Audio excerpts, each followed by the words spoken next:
Hey, fellow Wristopians, welcome back to Wristopia. So, watch collecting 101, Rolex vintage, blah, blah. I'll put something else in. I'm not sure what the title is going to be. It's going to be a little bit clickbaity, but there is a Rolex coming up, so it's not that I'm just saying Rolex to get views and then not showing you one or talking about them. Let's do a pitch maneuver first. So I've got this is the second point of recording because I didn't realise my new camera didn't have enough battery in it. So I've now plugged it in. Should have done that the first time, but it's now plugged in. It's on a new stand, so it's a lot higher up. There's new light up there. It's going to be a bit reflective. I'm playing around with the lighting. I'm not sure what the sound's going to be like because my mouth is now right next to the camera. It's a bit of a learning curve. Editing is coming in soon. Hopefully get rid of the ums and ahs. I think that's the only way I can get rid of the ums and ahs. Let's do that that pit maneuver. Bit of a wrist roll pit maneuver as I call it. And then I'll come on to the ums and the ahs. So I've got my Blancpain time swatch, 50 fathoms, Atlantic, I believe it is. I've popped it back on the supplied NATO. I don't know if I can get it to look any better than that, but yeah, not really a massive NATO fan, but I do think it goes with a watch. I'm going to still try to get a rubber, probably a dark blue rubber, such as that's on the bezel insert for it. I think that looks the best. Fitted rubber. I'm still going to try to do that, but in the meantime, I'm going to wear it on the supplied NATO because everything is bluey plastic and matches, and I think it is part of these watches. So yeah, I think I'm doing a pitch maneuver. Pitch maneuver being nice and slow and steady. Or did I start having crazy hands there for a minute? So as well as crazy hands, I've been told off for. Do let me know in the comments how you find the videos, good or bad. Speaking of bad, it was good. We've got December names, a nice viewer / commenter, December names. Yeah, it made me laugh, your comment. It was a lot of effort. It's a lot of effort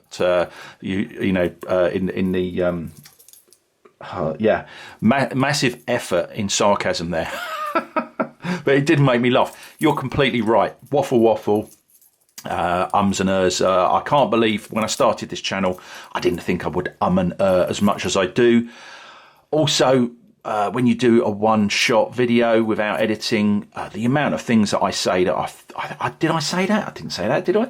But it's done. It's all honest. It's done. It is a bit of a waffle. This one probably is going to be a bit of a waffle as well. It's going to drag out a bit. I want to tackle the subject of collecting watches,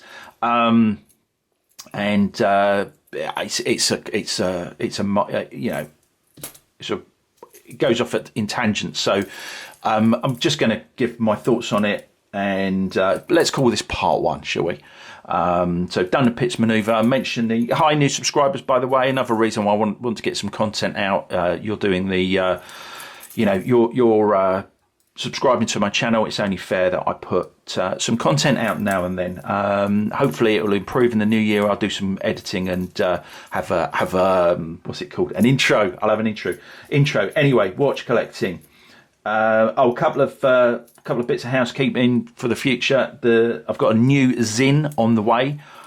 Also an Erebus Origin on the way. I'm getting really close to a new Helm Kuraburi blue in steel and blue dial. I have the titanium white dial over there, which I'll show you in a minute as part of this video. And obviously, well, not obviously, but also there's always that call. You know the call I mean. I'm on a list. I might get a call. But that's some possibilities for 2024. So watch collecting. Starting off, I've been in denial. Am I a watch collector? I think with collecting, if you collect snow globes, beer mats, I've got a beer mat over here, which one of my YouTube buddies let me have. Thank you very much. I think that's a Supermarine Spitfire on the back. Maybe not actually. I'm not sure. I've only yeah, anyway, is that, let me know in the comments below, is that a Supermarine Spitfire? Not sure what those bits are. I do like the old Supermarine Spitfire, and I do like Zero West watches. But let's say I was a beer mat collector and I'm in a pub and that beer mat's on the side. I know it's stealing, but let's just brush over that. I collect beer mats. I haven't got that beer mat. Oh, I'll have that. Boom, in my collection it goes. I think as a collector of things, you tend to, or you can sometimes, depending on the thing, you can just collect them just because you collect them. You might see a crisp packet you haven't got, you don't like it, but new crisp packet. A snow globe you don't like. I think with watches, definitely with me, I think, all right, let's say I'm a watch collector. Hello everybody, I'm Wristopia, I collect watches. I'm a watch collector. But I think you have to have boundaries. And you don't just buy them just because you haven't got them. That said, and I'm looking at my notes, but I'm going all over the place. That said, doing things that you, let's get some more watches in. Buying things that you don't have. It's a big pen mark on my chair. Buying things that you don't have. This is my spaghetti skemetti, by the way. I've been wafting around. That comes into the fun category later on, of which I've got a lot of watches here in the fun category. Let's pop that aside. So buying things or being gifted things. I was gifted this crocodile strap with deploying clasp. It's one of the things I don't like, which is a gappy strap. It's not particularly gappy. It's almost touching the case in the middle. When you wear it, you only see 2 triangles or 4 triangles. You don't really see, let's hold it up a bit, you don't really see the actual distance between the lever and the strap and the case. So that's kind of acceptable to me. I absolutely love this. I wouldn't have bought it, but let's say I had bought it. Let's say I bought something that I didn't like, or thought I didn't like a gappy strap, gappy leather strap, crocodile strap. I absolutely love this. Another thing, going off at a tangent, not that one. Where's it gone? Is it already on the? It's already on the desk. That's why. Another thing is I bought 2 watches that are pretty similar. I bought the green one and I loved it so much. I bought the blue one because I wanted the blue one first, and I thought I prefer the blue one. But having two that are very similar, I don't see there's a problem with that. They're similar but different. Now I ended up putting the strap on the blue. I'm never ever taking it off. If I really want a blue on the bracelet, I'll have to buy another one because but going down that road of buying, trying something different. I think you should try things that are different. They might lead somewhere and you might find something that you like, but have boundaries. So my boundaries are, I don't like pin buckles. I'm not particularly into micro brands. I'll pop back in there with that watch. As I mentioned, micro brands now. Certain crown configurations. I don't like the crown. I can have 3 o'clock or 4 o'clock. I don't particularly like 10 o'clock. I don't particularly like what are they called? Compressor style watches that have 1 at 4 and 1 at 2. These are my preferences, but what they do for me, and everyone likes different things, but what they do for me is they set boundaries. So it means there's a whole load of watches that I kind of don't consider. But having just said, sometimes it's complicated, isn't it? Sometimes you try stuff you're not particularly keen on, and you end up liking it. A better example of that, as I can go through these watches, is the Seiko speed timer. This has a lot of things that I shouldn't like on paper. I'm not particularly into white dials. I don't particularly like chronographs. It's a little bit small for me. What else? There's something else. Can't think what it is. But I wanted to try it, and I didn't intend to keep this. I don't normally buy watches that I don't intend to keep, but on this occasion I did, and I just fell in love with it. This just works on the wrist. Really, really, really love this watch. Even though it's got a few things about it that I'm not too keen on. No watch is perfect. We're all looking for the perfect beat. But it also shows that you've got to see a watch in the flesh, try it on. You can't just look at a picture on YouTube. But going back, I'm rattling through these quite nicely now, aren't I? Going back, one of the things on the list is micro brands. I'm not massively into micro brands. I do like Helm. I like Helm. They're not homages, and that leads nicely onto this one because I've got a homage there. They're not homages, they do their own thing. It's their own thing that I really like. And it's really good value. I love their watches. As I mentioned earlier, I've got a new one coming hopefully first half of this year. But it's pretty much the only micro brand that I do like. I've had a couple of others. I've got a Sestrian, which isn't here. Not really too keen on that. The whole micro brand concept I'm not too keen on. I won't go into it, but it's just not my thing, so I can rule out a whole section of watches being micro brands. I know I said I've got the Erebus Origin coming, but that's really because it's Jody just one more watch. And interestingly, I think he got a lot of inspiration from the guy that owns Helm. I think he's probably communicated with him a lot in the development of the Erebus, and I'm interested to see how similar to the Helms the Erebus is. So that's coming. But generally speaking, I'm not into micro brands. I don't like bronze watches. I don't like patina. Don't like gappy straps, as I mentioned. But other people love these things, and that's great. But I don't. So it means that I've got boundaries. It doesn't mean I'm not going to spend loads of money on watches. I think spending loads of money on watches has nothing to do with setting boundaries. Really, you can still buy too many watches and spend too much money. But it's just nice to have boundaries. And I was highlighting the fact that collecting watches isn't the same as collecting other things that you just collect just because, hopefully that's tied that up a little bit.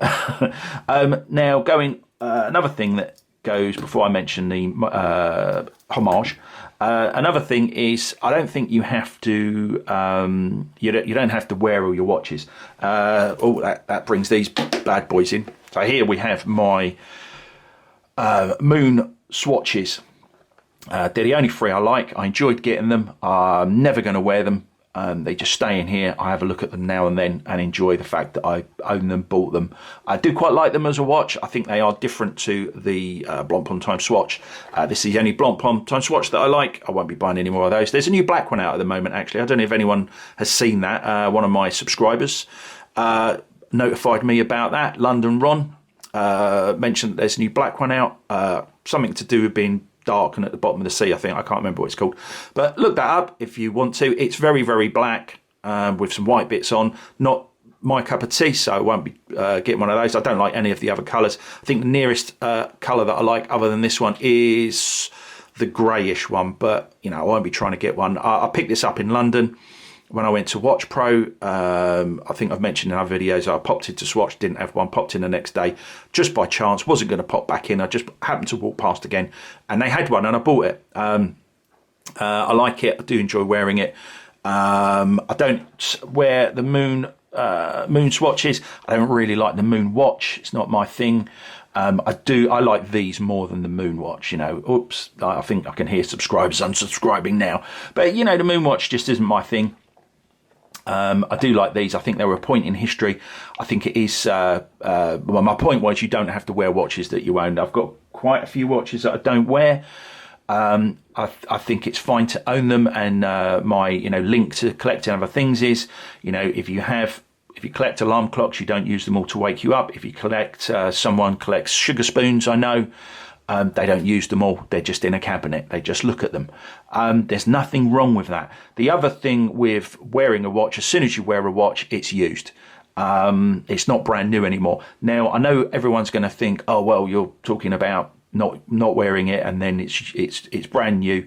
Unworn, so therefore it's worth more. You're talking about investments, you're talking about selling it. I've only ever sold one. I just don't sell watches. I haven't bought them for an investment. They might be bequeathed to my children.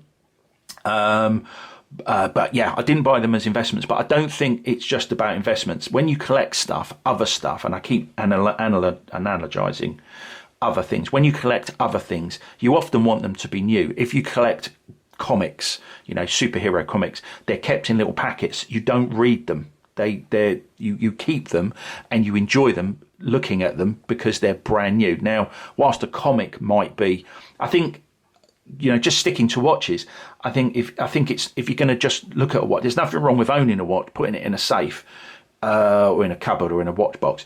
And then you get it out and you look at it and you think, yeah, isn't that nice? I'd rather look at these brand new. If I wore these, they'd be all scratched and horrible. they're not, because I've not worn them. So every time I look at them, they're brand new, and I can enjoy that newness. Anyway, that's another point. Personal thing, you don't have to wear every watch that you have in your collection. And I was going on to micro brands, wasn't I? Sorry, homages. Did micro brands, homages. I'm not really into homages. I quite like it if it's a true homage and it is something about it is like an original. This Pagani design is more or less a photocopy of the real thing, the Milgauss. I think there is a place for them. I got this because I wanted to see if I liked, I don't even think it actually looks that much like the real thing, but I wanted to see really if I liked having a Milgauss, you know, if I liked having the lightning bolt hand, if I liked the colour. I mean, the case design is similar to other Rolexes. I have my Pagani design OP here, even though it's got a date, but that's what it was meant to be a copy of. But yeah, I bought both of these to see if I liked the real thing, and I think that's a legitimate thing to do. I quite like this one now. I'm done with that. I quite like this one now. It's been in a previous video where I popped it on a fitted to case leather strap. It's a generic fitted to case leather strap. It's a done. If you wanted to try and get one, I got it from watchspecialist.com. Definitely fantastic service from them. If you do have a Pagani design with this lug, you know, they're all going to be pretty much the same, I think. So it'll fit most of them. Obviously, well, I say obviously, you might not know, fitted to case straps are generally custom made for the watch, so they don't fit every watch, but it does fit this Pagani design, and obviously similar Pagani designs, as I reckon that one is one. And I think it looks really good. I actually prefer this now. This see, this is one of those things when you do something that you step out of your comfort zone, you find things that you love. I actually prefer it now that it's got a date window with a white with black numeral date window. I think that goes really well with the black leather. I think it's really nice being fitted, and it's definitely really nice with a Tudor deployant on. As I say, I don't like pin buckles. If I can get it to work, can't even make it work. Look at me, silly. There we go. I really like this now. I've worn this quite a lot. But it was originally purchased just to see if I liked the OP design. I ended up getting a Grand Seiko and not the OP. But yeah, that's why I bought this, and I bought that. I'm going to have to refer to my list now. So I've got some other watches here. I've mentioned, above all, I've got a big have fun written down on my list. Above all, I think watch collecting ownership needs to be fun. And going through some watches that I have, a lot of them fell into the fun category, and I just pulled them all out. Spaghetti Scametti did, got the famous Invicta, which I love. Really just bought for fun. You know, I wouldn't normally want a gold, a two-tone watch. I kind of did that thing though, didn't I? I did that thing where I've now got something that I didn't have and I can try it. I'm never going to really like a two-tone watch, I don't think. But this was bought for fun. I do love the Grand Diver. I won't go on about it. I know people really don't like Invicta. I only like the Grand Divers really, but I do love the fact that they make much worse watches. That's in the fun category. What else have I got here? I've got two more that I haven't brought on, but I'll talk a little bit about some that are here first. Because another thing was, what I think you should do is, let's just quickly talk about things I think you should do in watch collecting. I think you should potentially try different brands. I think having different brands, so the Grand Seiko was definitely a brand that I looked into, and it caught my interest, and I thought I'd like to own a Grand Seiko. I'm really glad that I do. I'm really glad that I own a Citizen. There are other watch brands that I've considered owning. Oris. I did have what's the other one? Not Citizen, not Seiko. Orient. I did have an Orient, but it didn't work out for me, so I sent it back. I've never really felt that I want another one since then. I did want to try Citizen. I tried it with this Eco Drive, which I really like. This is solar powered. I would suggest solar power is a good thing to have. A quartz is a good thing to have. It's really lovely, as lots of people have said. Have a quartz lying around, and you know, it's always the right time. I've got that's solar powered. So is the Seiko. I didn't mention that, it's solar powered. I really do like having solar powered watches around. Love both of these. I popped this one on a Watch Gecko rubber, which you know, is gappy, but it does that thing as well. So it's just about acceptable that when you're wearing it, there isn't a gap between the, you know, it looks like it's touching when you're wearing it. So that's kind of acceptable. I'd rather it was fitted, but it isn't. Again, it's a deployant, which is a must for me. But yeah, try different brands. So I think it shows. I think it's interesting having different brands. I think it is quite an important thing that I would be on my highly recommend list of things to do as a watch collector. So let's go through some more of these things on the list, because I'm at 20 minutes already now. Modding. Having modding, I suppose watch straps comes into that. I'm into trying straps at the moment. They are a minefield, I would say. You've got the minefield with the, you know, if you want fitted to case, that's a minefield. That just happens to work, and I love it. But you know, it didn't fit the watch I bought it for. I bought it for the Mundane, and it didn't fit, but I popped it on here, and I love it now. They are minefields, so I won't go too much into deployants. Or you know, deployant straps, but this is this class fits a normal pin buckle strap. It uses the holes in the strap to adjust. You can get deployant specific straps that don't have this little the extra bit sticking out the end. Now, one of the minefield with straps is that this fits me fine. It's perfect with just the right amount showing. If I had a smaller wrist, there'd be too much of that showing. If I had a bigger wrist, there'd be not enough sticking out. There's a lot of minefields with straps that you don't have with bracelets. They have their own issues, of course, but yeah, but try new things. But I do think that straps can be a nightmare. A lot of people just don't mind. They don't mind straight-ended straps. I don't like them. I don't want a bit sticking out. I don't want to cut them. So, you know, when they work, and this works, it's fantastic. When something you're not too sure about works, it's fantastic. You know, when I bought this, I didn't really think I'd like a lot of the bits about it, but you know, in total, I absolutely love it, and it's fantastic. So yeah, definitely try different things because when they work, it just adds to the hobby. I said I mentioned Rolex in the first video. I mentioned it a lot earlier. So here we have vintage. This is because of vintage watches. This is my watch. I bought it from new. It's a Sea Dweller. So it's an old reference, 16600, I think, 5-digit reference.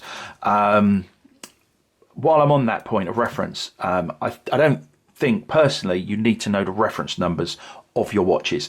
I think I really dislike it when people say that, you know, if I don't know the reference number of my watch, and they're normally talking about Rolex because they've got quite easy reference numbers. Grand Seiko, not easy reference numbers. I absolutely don't know my reference number of this Grand Seiko. I think I can get close, but I wouldn't get it exactly. It's not too difficult. And let's get the last one in that you haven't seen, my Omega Speedmaster Professional. Yes, it is a Speedmaster Professional, but it's the quartz version. Titanium, grade 2 titanium, grade 5 titanium clasp, because it's less scratch, it's more scratch resistant than grade 5, so they put it on the clasp. Clever thing to do.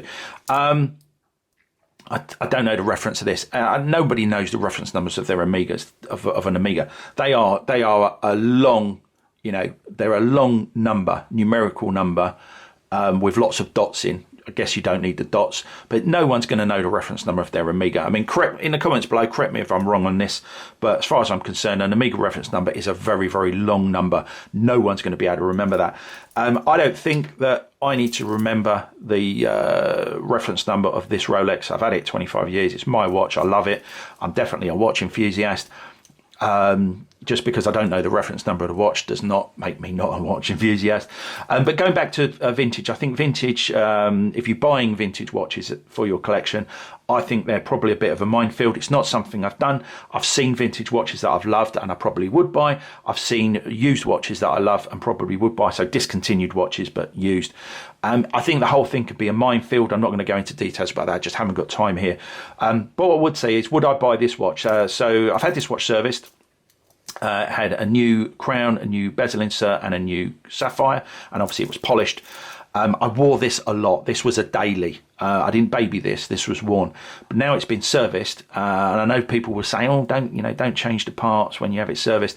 I chose to change the parts because it annoyed the hell out of me that the aluminium bezel insert was scratched. The crown was dented. It had either a chip or a scratch on the crystal. It wasn't too bad. I didn't mind that, but I thought, I'm having it done. I had to make that decision, and I decided to get it refurbed. I don't really wear it now. It's probably too small. It's smaller than I'd like.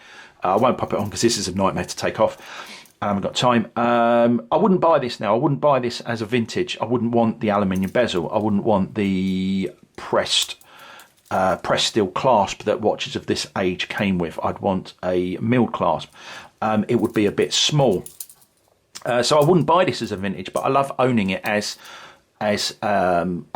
one of my watches. But this does rarely gets worn now. If I wore this and scratched the bezel insert, I'd be really upset. I don't really wear this now. I've got other watches to wear, really. Wearing a Rolex is not the same these days, and I don't get it. It's just memories for me. It's that's why I get it out. I look at it, I pop it on at home. I might wear it out. I've worn it out a couple of times, but yeah, it doesn't really do anything for me. Sorry, vintage watches don't really do anything. They do a lot for me, actually, but I probably won't go in. It's something that's out of my boundaries.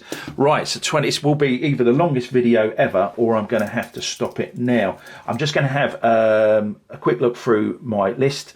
So other watches I don't like. I don't particularly like field watches either. If you like field watches, pilot's watches, great. They're just not for me. I would say, again, don't buy watches that you don't like just because they're in someone's saying to you, you must have a field watch, you must have a pilot's watch, you must have a dive watch. Just buy what you like. Try new things. Great boundaries. There was one other thing on here that I maybe not. Maybe I've covered everything. It's such a long video now. I was going to mention modding. I think get into modding, get into tools. I think that's a good thing. I'm going to mod. I keep saying I'm going to mod a Casio Duro. I will get around to doing it one day. Other ancillaries, so tools. I've just got this Bourgeon. I do like taking a push pin out with one of these tools that pushes it out. I've got a cheap rubbish one that came in a cheap set, so I saw this and I thought I'd get a new one. Haven't used it yet. It's very plasticky. I actually wondered if it was a counterfeit, if it was a genuine article, if it was a rep. But I had a quick look, and I think this is how they are. I think it's better to be made of plastic because it doesn't scratch anything. Weird that it only comes with one pin. There isn't a spare pin, and even if there was, I don't know how you get that out. I've tried to get that out and I can't get it out. So this was £17. If it breaks, which hopefully it won't, I'll be very careful, then I'm gonna have to buy another one. But I think this will work really good. I think having nice tools is part of collecting. Oh, Alexa's talking to me. It's part of collecting. Well, that's it really. Let me know in the comments below. I'm sure there's a lot in there. If you got to the end of this video, well done. Yeah, let me know what you think. As I say, I've just scratched the surface. It's been a real long, maybe quite waffly video, but I've got a lot in, so hopefully there was something in there for you. Thank you for subscribing. If you are watching this and you're not subscribed, I'm not really too keen to get to 1,000 and start getting cash. Even if I do, things aren't going to change. I'm just going to be honest, say it as I see it. I'm not going to start promoting straps to get money. I'm not going to start doing weird videos that I don't think are fun just to get more clicks and more money. That's not me. I hope you like what I'm doing so far. I hope the lights worked out, and hope I can get into editing. And if you've got any ideas actually for an intro, let me know in the comments below, because I am looking forward to doing an intro and sticking that on the front of all the videos. Well, I think this is my longest video ever. It's coming up to 30 minutes. I'm going to end it now before it does actually go with 30 minutes. For now, one wrist, live it.